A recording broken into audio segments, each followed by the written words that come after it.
Hello everyone, my name is Eric Merritt. I've been banging around the Erlang community for a little while. I'm one of the co-authors of the book Erlang OTP in Action, which talks a little bit about how to write large-scale, kind of scalable systems in a platform called OTP. Tonight I'm going to be talking about Erlang, but I'm going to be mostly talking about the implementation of Erlang and why it scales both vertically and horizontally, as opposed to Erlang the language itself. So if you were here and you were thinking, oh great, I'm learning all about Erlang. Sorry, great books. But we are hopefully going to learn some interesting stuff. The second thing is I'm going to be talking very generically. I'm going to be talking mostly about Erlang's model and how the choice of that model influenced strongly the implementation of the virtual machine, and how that choice of model and the implementation of the virtual machine allowed for scaling. And the thing I'd like you to take away from this is two things. First off, Erlang is pretty awesome. Second thing is that choosing the right model at the low level and rigidly adhering to that model allows some pretty amazing things. In the case of Erlang, those pretty amazing things are an extremely fault-tolerant, extremely scalable system with a very strong reputation for those two features, both in the design of your own applications and in applications in general. Another very good example of that I'm not going to go into, but I encourage you, is Nix, the package manager. It takes a very, very specific model and allows you to do unbelievably interesting things in the reproducibility of Unix systems. So, I'm going to start talking about a little bit about Erlang. Erlang was a system designed and implemented in 1985. It was based around the original implementers, Joe and Richard and the gang, took the model of communicating sequential processes. So back in 1978, a guy named Hoare, who's pretty famous, wrote a paper called Communicating Sequential Processes, and a few years later wrote a book. The Erlang guys, although I don't know whether they got their inspiration directly from that or not, but they actually implemented that model in a platform called Erlang, and there was a bunch of evolution.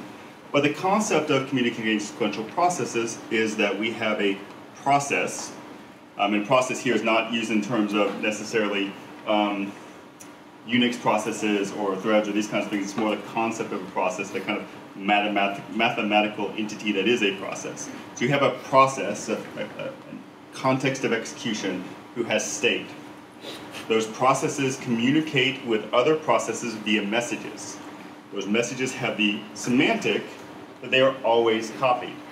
There is no shared state between processes. There is no way to reach across the boundary of processes and manipulate the internal state of another process. Oh, by the way, guys, feel free to ask questions during the context of this. I'll be happy to answer them. I like interactivity. Do you have any visual? Oh, yes, I do. Sorry. So I don't have a lot. I am generally not a fan of slides. So I've got like 5, I think. So there's Hoare's communication process, so you can remember, and we're going to look at this for a little while. That's a big help, yeah. Yeah, exactly. I have a couple of pictures in the end. I have some contact information. That's my slide deck. I tend to like interacting with the audience a lot more than us looking at bullet lists in a slide deck. And if you haven't noticed, I'm pretty opinionated about just about everything. So back to Erlang. So we have processes. Those processes communicate across the boundaries via messages. Those messages have a semantic that they are copied. And the invariant for all of this is that state is not shared. There cannot be any piece of memory that is accessible from two processes. Now that is a model that we can leverage. When we design our systems, when we design large-scale applications in Erlang, we design our system in the context of processes. We will often have a few dozen, maybe a few, it depends. You can have a small number up to a few dozen different types of processes, and thousands or hundreds of thousands or literally millions of instances of those processes all communicating with each other at the same time. Like literally on your laptop, you can spin it up. There's a ring test. You'll run 1 million processes, million concurrently executing processes on your laptop. It's actually a beautiful thing to behold. Actually, we may be a lot better. We were doing that 10 years ago. But this has the model.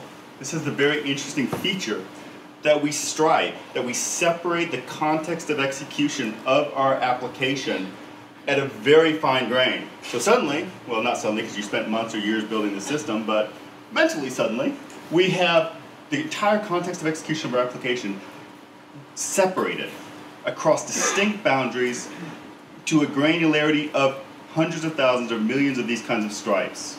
Now, think about that for a second. If you have that model in your system, how can you take advantage of that for vertical scaling?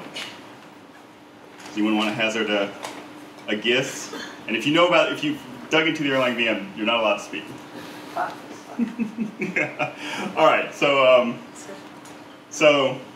first off, since we've got, and let's talk about what vertical scalability is for a second. Sorry, I'm getting ahead of myself, which is not unusual. Vertical scalability is essentially that given a particular amount of throughput, let's call it X, and a single CPU, let's call that Y.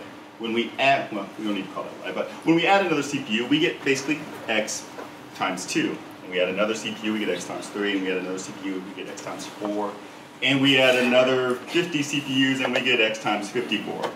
Now that's in the dream world, right? How many people have moved an application written in Java or C++ or whatever from a 2-core box to a 4-core box and saw double the performance? Sorry, insisting on Java? Well, I'm not insisting on any language. Have you really? So that's actually interesting here, but it's extremely unusual. It's much more likely that you move from 1-core box to a 2-core box and you see an incremental improvement to your system. You go to a 4-core box and you may see an incremental improvement. You may actually see less performance because you're getting into things like lock contention, right? The CPUs are all contending with each other for that same memory. Erlang doesn't have this problem. Why does it not have that problem? Because the VM implements its own scheduler. The VM takes advantage of the fact that you, as a developer, when you were designing and implemented this program, striped the entire workload of your system in a nice, composable way that the VM understands. So when the Erlang VM starts up, it's with caveats, so there's always a little bit of details here, but it spins up essentially an OS thread per CPU. It then takes all those beautiful Erlang processes that are not sharing state and gives a group of those to each of those threads that are responsible for processing the actual work. Now this may sound a whole lot like what? Like an operating system scheduler, perhaps? And that's because it is. The Erlang VM is very, very much like an operating system in its own right. It owns its own scheduling because it has very specific knowledge about the things that are running on it. It can do given that specific knowledge, it can do a much better job of scheduling than the OS scheduler can do. The OS scheduler is very general. It's designed to work in a broad context with lots of different workloads. The Erlang scheduler is not. It's designed to work with these communicating sequential processes, these actors, and it takes strong advantage of that. So we have actors, and we can take a little bit more advantage of the nature of the Erlang language. So I'm going to digress slightly, but is there some kind of a scheduler in the Java virtual machine that would be comparable, or is it just there is. It's not comparable though, and here's the reason. Java, like the vast majority of systems, is shared state. Like the different threads running in the system are all sharing state. So you have a scheduler. Originally, Java actually had a green thread scheduler, had its own scheduler for the threads that were running on top of Java, and they took that out pretty quickly. I don't know if you guys remember, but they implemented Java threads on top of the native operating system pretty quickly. I don't have the details of why they did that, because green threads kind of make a lot of sense, especially when you think in terms of Scala or Clojure. But they moved very quickly away from that. And one of the problems is that the threading model in Java is very similar, in my opinion, is very similar to the threading model on the operating system. essentially have a kind of a shared state system with a generalized workload, and Erlang doesn't have that. So there's lots of things we can do to take advantage of that. So Erlang has the concept of reductions, and that's basically like a function call, and each thread has a budget of reductions it can do before the next thread schedules. It's the way Erlang does. Sorry, I just lost my train of thought. It's the way Erlang does shared.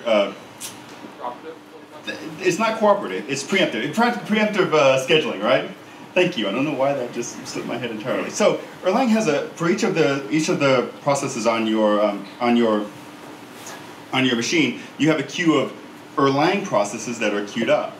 And we have this fair scheduling model because we've got this reduction count even if a thread is kind of in an endless loop, even if an Erlang process is in an endless loop, we get to a point where it runs out of its reduction count budget, it'll get descheduled. But if you're doing something weird, and you can do a few weird things if you mix Erlang and C code, you could block that. It's not really a problem because Erlang has a really good model for moving processes across those schedulers, right?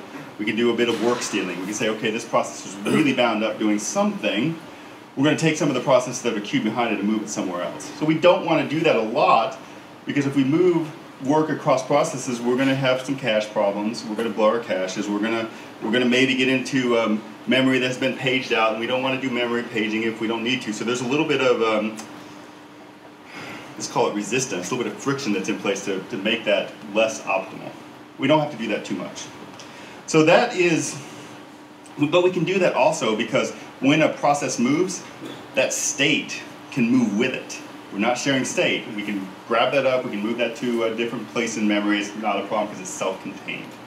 The next interesting thing about the Erlang VM, so one of the other aspects of vertical scaling is not just work. Well, it's always about work, but it's taking good advantage of useful work on the hardware we're using.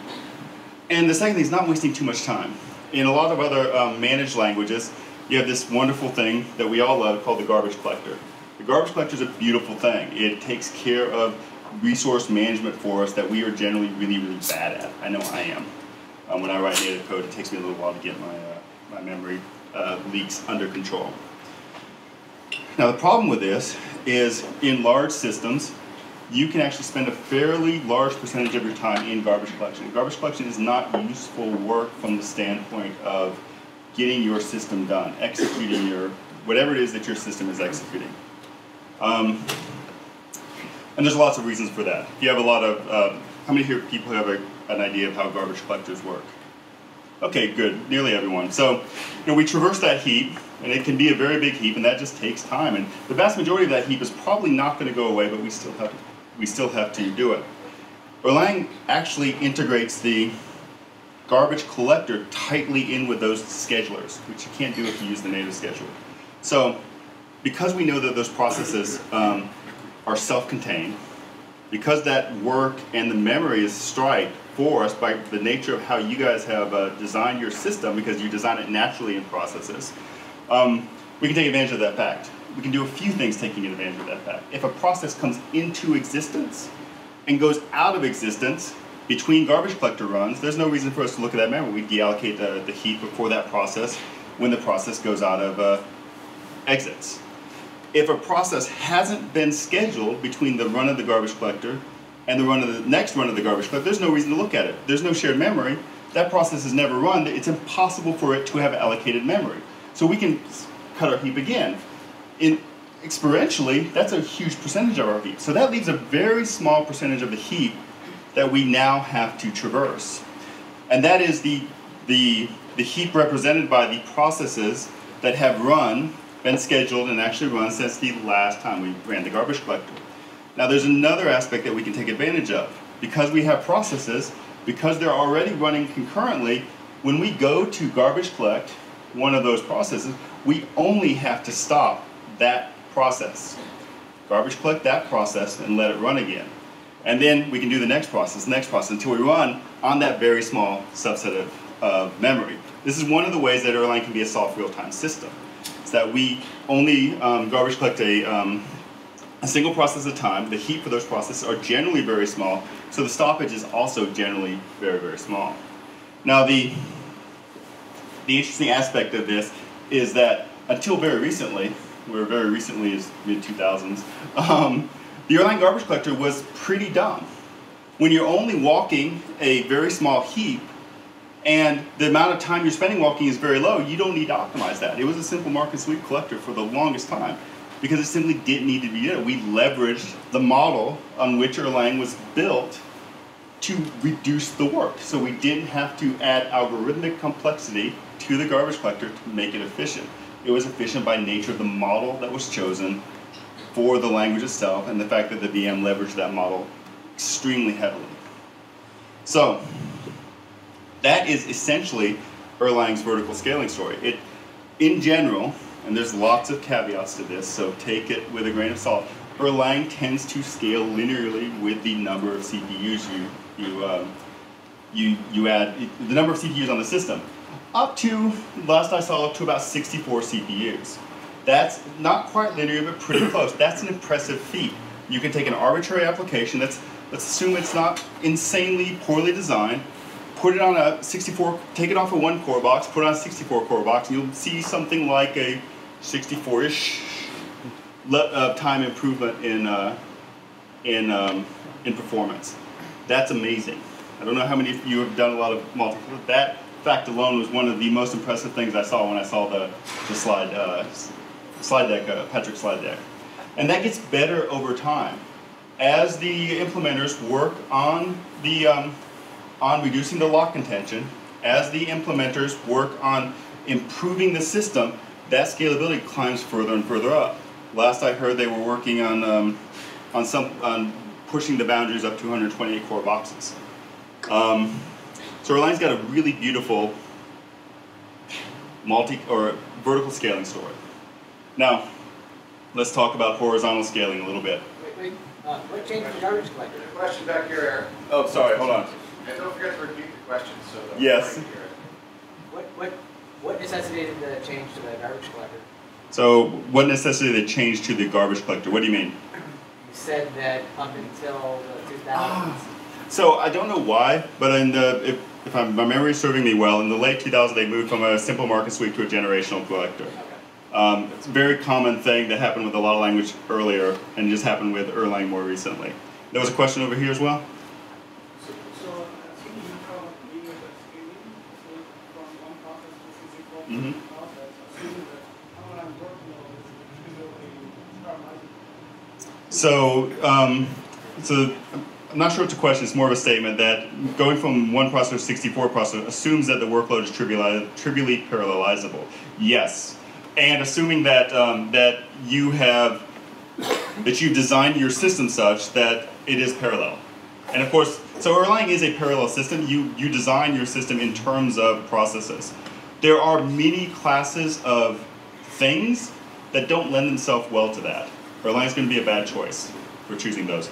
If you are doing some deep physics processing that does not lend itself to parallelization, you should not choose Erlang. So yes, that assumption is given. If you are doing a business system and you design your system using the tenets that is expected when you design an Erlang system, using OTP and as processes, you will generally see that because the system, by the nature of the way the garden path that you take to design an Erlang, leads you down the path of parallel systems.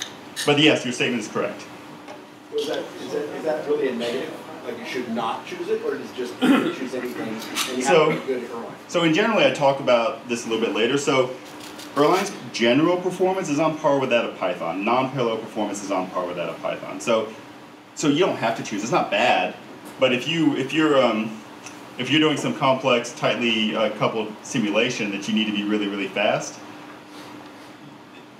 Erlang's not going to be really, really fast. But that doesn't mean you shouldn't use Erlang if you don't have those type of tolerance on speed. Erlang is actually a beautiful language. There's no reason not to use it, depending on what the tolerances for your world are.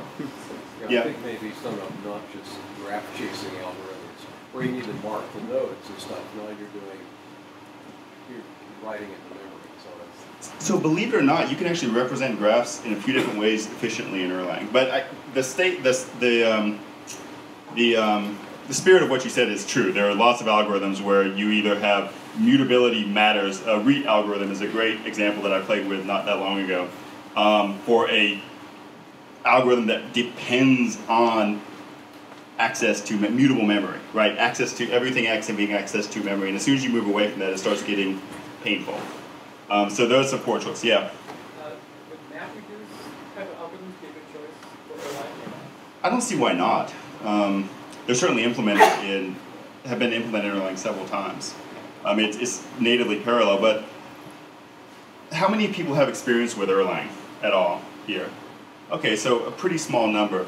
Erlang lends itself really, really well to business systems for a lot of reasons. I wrote a book. I was one of 3 people that wrote a book that go into all those reasons. So it's a pretty deep topic. So MapReduce certainly, but there's a huge class of systems that Erlang lends itself well to, and it's valuable for. And that's one of the reasons it's kind of built this nice reputation in backend systems for fault tolerance and scalability. Any other questions before we move on? All right, so we talked about vertical scalability, how Erlang wins there. Let's talk about horizontal scalability. What's that? We get a new slide. You don't. You get a new slide when I tell you you have a new slide. We'll have a new slide in about 5 or 10 more minutes. Are they going to share state? Or? Maybe, we'll see. So, horizontal scalability. So we have this nice model, right? We have processes that send messages to other processes in the system. And you can probably see pretty quickly how that would scale horizontally. One of the nice things about Erlang is because we have these processes, they do not share state, they send messages. It doesn't matter to me what happens to that message between the time I send it and the time whoever's going to receive it receives it. So if I'm sending a message locally on the same node, the message kind of goes where it needs to go and ends up in the process. If I send a message to a thing on a remote node, it goes to where it needs to go and ends up in the process. So now Erlang does some things to make this possible. Erlang has a transparent serialization method for all of its data. Erlang only has about 6 types of data, and it's got a built-in protocol for taking that data, putting it on the wire, and getting it off the wire. The second big win for Erlang, it's got this notion of locational transparency. Locational transparency means that I don't have to do anything to tell the system where that process is. The system's going to find that process that I've used, be either a name or a thing called a PID, which is a unique identifier for that process, and get the message there. That locational transparency is key to a huge amount of Erlang's usefulness in horizontal distribution. So, so 2 guys. I'm going to digress slightly. 2 guys named Martin Fowler and Simon Tokov, both pretty famous guys, are having a discussion right now around microservices.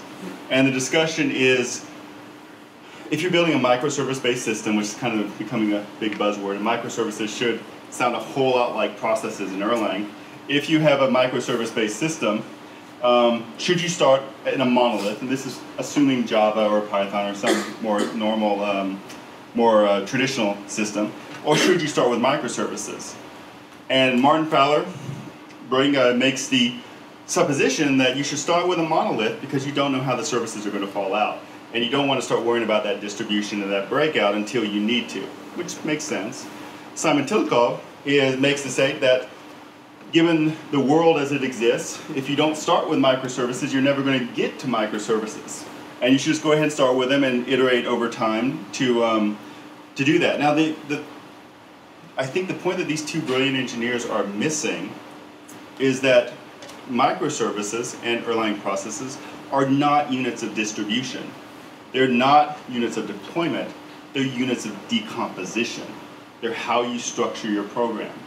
And if you structure your program in Erlang processes or microservices, and granted it's harder in other languages, in microservices, and you have this concept of locational transparency, suddenly, I like saying that word a lot apparently, how you start matters less. The monolith versus microservice discussion essentially goes away. Because the monolith discussion is, it's easier for me to design my system in a monolith. It's easier for me to develop my system as a monolith. It's easier for me to deploy my system as a monolith. But if I've got locational transparency and processes or microservices, I can develop my processes, develop my system on my developer desktop and have it run. And when I get ready to go with a peer and develop my system with him on a couple of boxes, maybe I'm starting a little cluster on my developer desktop with Vagrant, or I'm running in AWS and I've spun up a couple of nodes in AWS. I don't have to change one thing in my system. I don't have to recompile. I don't have to do anything. It just works with one caveat that I hope one of you guys realize. And when we get ready to go to test, and we want to put it in front of our first beta users, or alpha users as the case may be, we want to spin it up on 15 boxes. We deploy it to 15 boxes, and it just works without recompilation. And when we want to go to production, we want to put it on 150 boxes.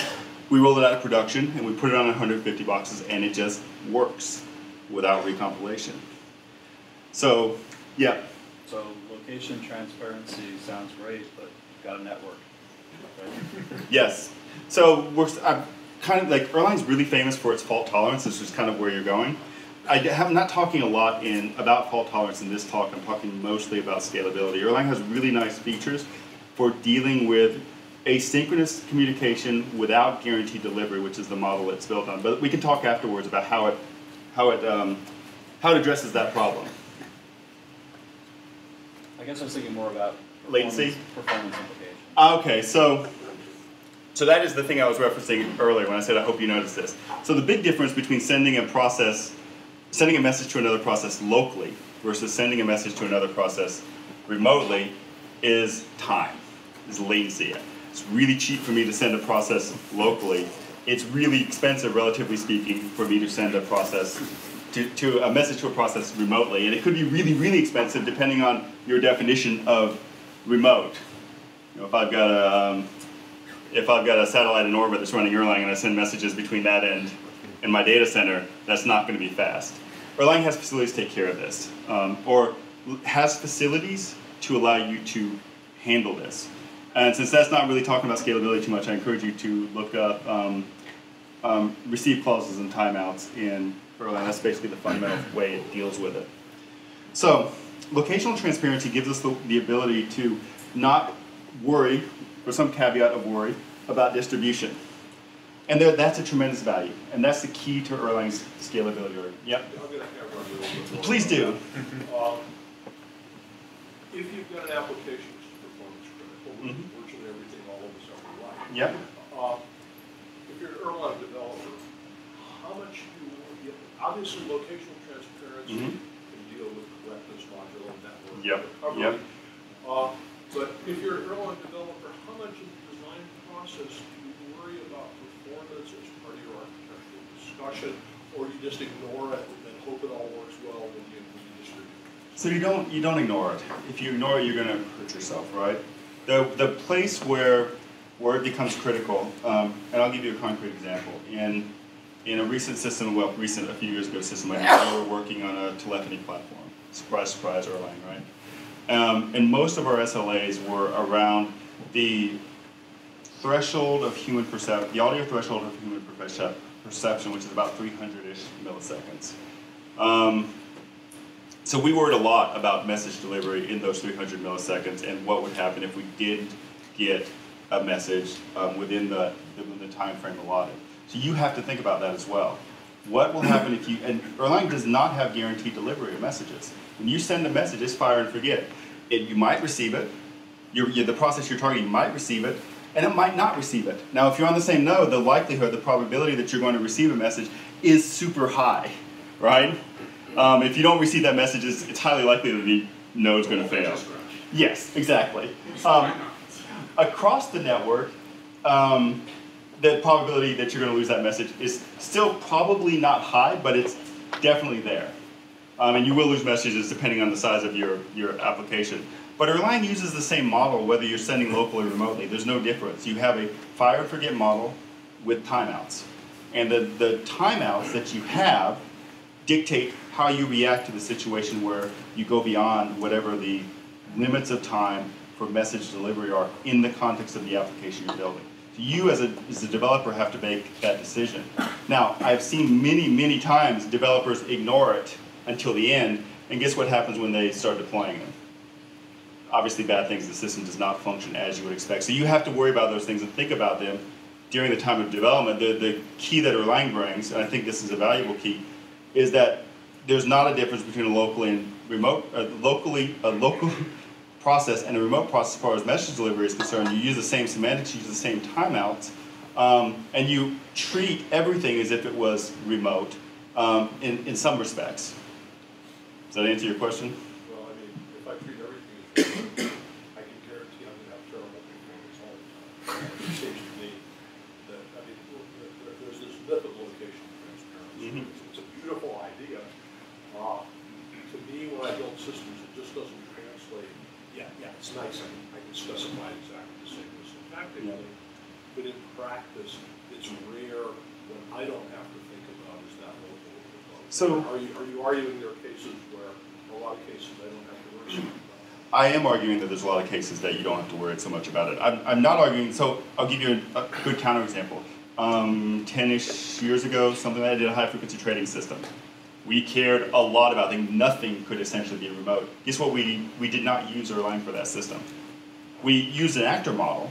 We implemented it in C and bits of assembler and stuff like this, but we did not use Erlang because the tolerances required did not allow us to traverse the network. I think our SLAs for that platform were, I might still be under NDA for that, so I shouldn't say, but they were very, very small. Units were small numbers of microseconds. So Erlang would have been a very bad choice for that system, and we didn't choose Erlang for that system. There's a broad class of systems where it's a good choice. Telephony applications I've built several times. I built a financial exchange in Erlang, worked quite well. I built business systems for various industries in Erlang. It has worked quite well. Doesn't mean that Erlang is a magic bullet, an ubiquitous solution to every problem that you have. I was talking with this gentleman not too long ago about performance of Erlang. If you're doing something that is not parallelizable, that needs to be performant, Erlang is not a good choice. If you're doing something where you need hard real-time constraints, which Erlang cannot give you, or you need to have very tight control over the costs of network, of traversing the network, Erlang is not a good choice either. It is a good choice for a large class of systems, and when you're designing it, yep. What about the impact of something like you're running in parallel with the Java virtual machine, and Java virtual machine decides it's time for garbage collection? Is that going to... So if you send, so there's this thing in Erlang called JInterface. That's a Java bridge for Erlang, so you can send messages to processes. If you send a message to a process and you have a tight SLA on the response, you'll set a timeout for that, and that timeout will fire because you don't get a message, and you'll have to make a decision about what to do in that case. And that decision depends a lot on the context of the application you're writing. Does that make sense? In some cases, you might just crash your process and restart. In other cases, you might want to take some mitigating action. It's hard to say what you should do because that changes from application to application. So the thing to take away here, with all the caveats that we discussed, is that you can write a system on your desktop, roll it out to your QA, roll it out to your prod, and change the number of boxes, and it will, with caveats, work. Did you raise your hand again? Okay. Now let's talk about. So we've talked about a few of the problems. Let's talk about some of the other problems that that you can run into here. And now I'm going to change the slide. So what is this? The fully connected graph. It is a fully connected graph. Does anyone want to hazard the properties of a fully connected graph? One of the important properties. What's that? Number of edges is n squared. Yes. And we have another slide that I'm going to show soon about that. So here's the thing. Erlang nodes are connected to each other. Every node in an Erlang cluster is connected to every other node in the Erlang cluster in a fully connected graph. They heartbeat to each other on a regular basis. So what's going to happen as your number of nodes grows? So it's going to look something like this, right? So this is the cost and edges of a fully connected graph. At one node, we don't actually have connections in Erlang, right? At 2 nodes, we have 1 connection. At 3 nodes, we have 2 connections. At 4 nodes, 4. At 5 nodes, we have 10 connections. And this kind of starts climbing pretty crazily. What's the number of connections per Yes, we're vertex in this case. Total number. Yeah.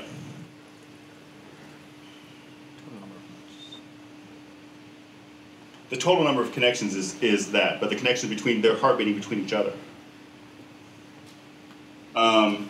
So This is the number of heartbeat triangles. yes, exactly. So it grows. Now, To recognize yes, you need to recognize that. So experientially, Erlang clusters can grow into the hundreds of nodes without a problem because of the nature of the heartbeating and the cost of that kind of thing. When we start getting bigger than that, and let's be clear, like you're probably not going to get a lot bigger than that. The vast, and I don't mean for that to sound facetious, but the vast majority of applications out there are in the smaller than 100 nodes category. The vast majority of applications on the planet are in the smaller than 100 nodes category. So Erlang works at, take WhatsApp, they're using, my understanding is that they're using native Erlang connectivity. They're delivering an unbelievable number of messages every single day, right? But it's something to be aware of. And I actually think, if my understanding is correct, the last I heard, the Erlang guys are working on a solution for this problem based on more efficient connection protocols, epidemic protocols essentially. And that's often what I've used to solve this in bigger than 100 node systems that I've built in the past.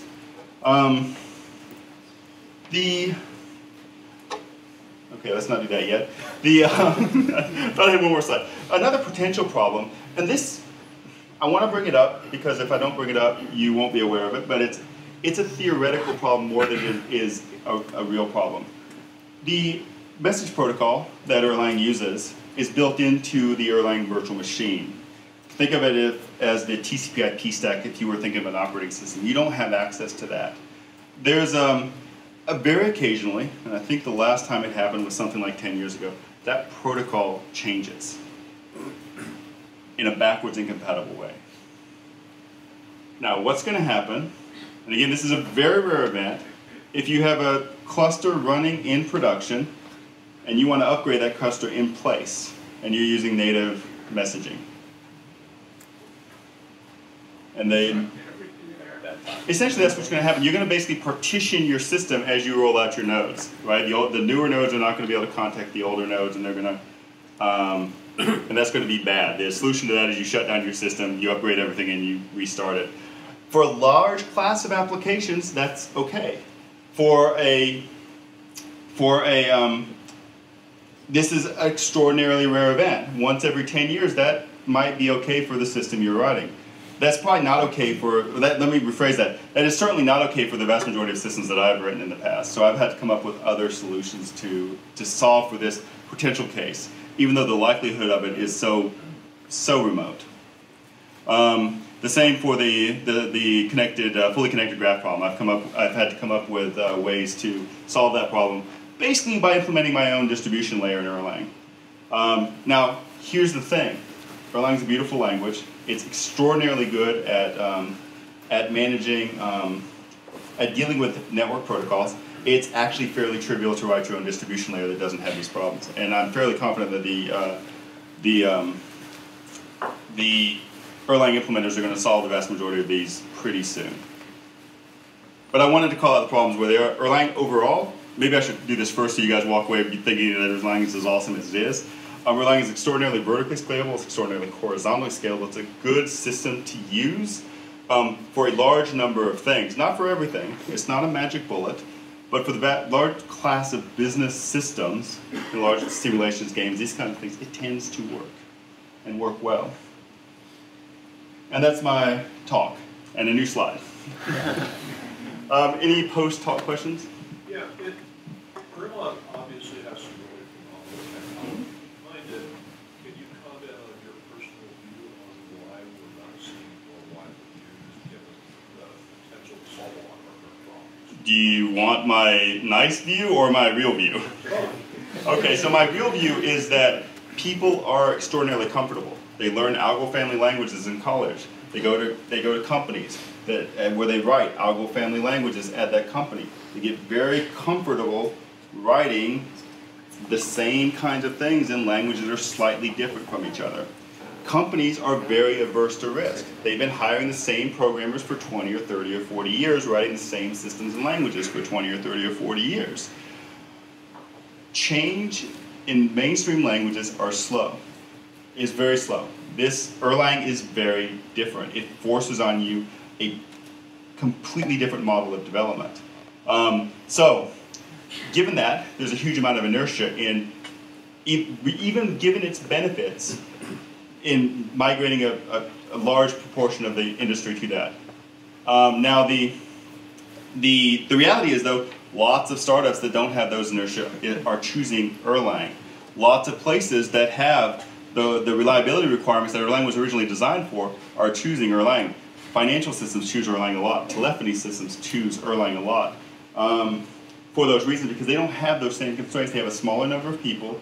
They tend to be people that, if you're in a startup, you better be open to new things. So the constraints are different. The social context in which the language is running, in which it exists, is different. So that's my main reason. So counterexample, how long is Erlang? It's only been around for forever, right? It was first developed in 1985. I think it was released outside of Ericsson in 92. So it's an old language. Yeah. So the thing comes to mind after you got, you always build it a year, a couple of years. Yeah. There's this tremendous uptake I'm seeing in Yeah. Go. I'm not seeing the No. thing. What is it that Go is easy for one. Yes, that's exactly the reason, in my opinion. Hold on. It just seems to me like Erlang, if there was truth and justice in the world, Erlang should have this great uptake. Yep. Why did this go stuff? If people weren't people, that would be the case. Yes. We don't have Haskell update versus Erlang update. Haskell said earlier about the group as Erlang, functional. Yes.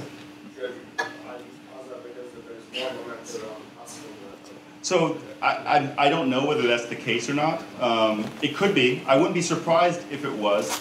But even between those two, there are a lot. Haskell uptake is a lot closer to Erlang's uptake than it is to Go's uptake, right? Go doesn't bring any new ideas to the table recently. It could have been designed in 1985. It looks exactly like the vast majority of languages we've seen, with caveats to the people that like it. So you see adoption, right? And it's got some interesting features. It borrowed, at least in my mind, Erlang's concurrency, right? And laid it on top of a very comfortable, a very familiar system of programming. Now you don't get Erlang's benefits, for the most part. You don't get the transparent distribution. You don't get the no shared state across process boundaries. But it's a middle ground that people tend to be attracted to a lot more. So my 2 cents, yes? This is an extremely poorly baked question. So if you have this model that you are quoting, you talk about it being sort of very specific about how you, the paradigm in which you program, which obviously is part of the power of what you're ultimately taking advantage of. Is it possible, or is there something that's close already that implements this in a way that can be compiled down into bytecode and sort of used in conjunction in some way or another with structures that are, and obviously you'd be sacrificing certain parts of Java or other things that compile down to bytecode. Is there something that you could use to sort of shoehorn this into all of this other paradigm around the JVM? So you just described Akka. It's called Akka. Yeah, Yes. I was gonna ask actually specifically about whether. That's why I got to scale. Yeah. So I mean, obviously Spark and so that, you know, this platform is developing around Akka. Yep. Is there, what is the relationship between this actor thing and that actor thing, and are they comparable? Or, you know, So I'm going to give you my opinion. I'm always very free with that. So the problem I have with Akka, and I do have a problem with it, is that it presents a very complex concurrency model. There's lots of options, there's lots of knobs you can twist, and lots of dials you can flick to make Akka behave differently. That's problem one. Large-scale distributed systems, you're composing interaction between different processes, right? The more complexity you add to that fundamental thing, the more opportunity you have for failure. And there's an exponential increase in that. It's not like, oh yeah, I add 2 pieces of complexity, it's 2 times. No, it's more than that, right? It's 3 times, no, it's more than that. So that's the problem I have with Akka, that high-level problem. The low-level problem I have with Akka, and this is the same problem I have with Scala and the same problem I have with Clojure, and I should say I love Lisp and I actually love Clojure, is that the Java VM is not a massively concurrent VM. You share state in Java. You have locks, and this is the scariest thing, in Java.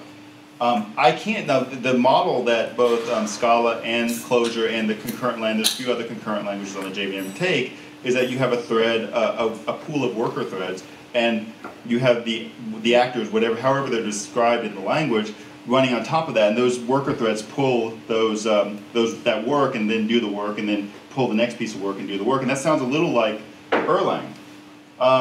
The big difference between those two is two things, and one thing I didn't mention in Erlang. The first is that in Java code, even if I can't in Clojure or in Scala, in Java code, I can block that Java thread and completely make it unusable. And I can do that over and over again.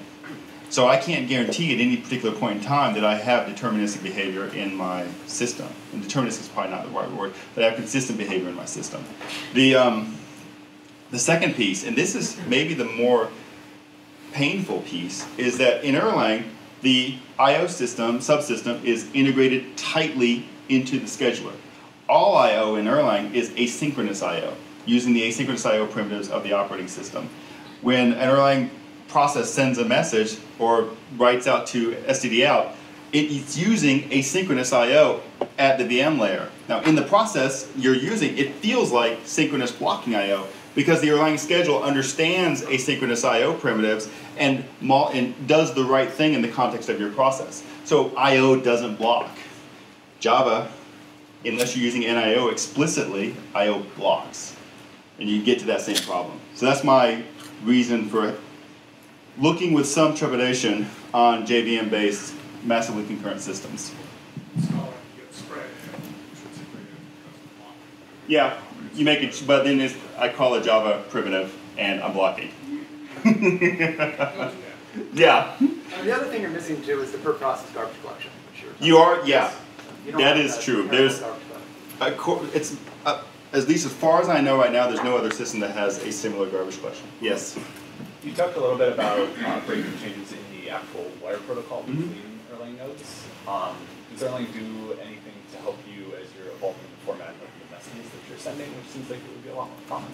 So there's two things like so Erlang has a fairly simple tag-based low-level wire protocol for its data types, and it's been 10 years since they did any kind of backward chain. I forget what they did to make that more palatable. You own your message format above that. The data you send in the message is completely up to you, and you have lots of facilities for dealing with that. Does that make sense? Yep. So, and in terms of asynchronous I/O, is there platforms that Erlang tends to do better with? So the answer to that is yes, and it depends on how good asynchronous I/O on that platform, because Erlang's asynchronous I/O is only as good as the platform's asynchronous I/O. Thank you. Thank you. So we have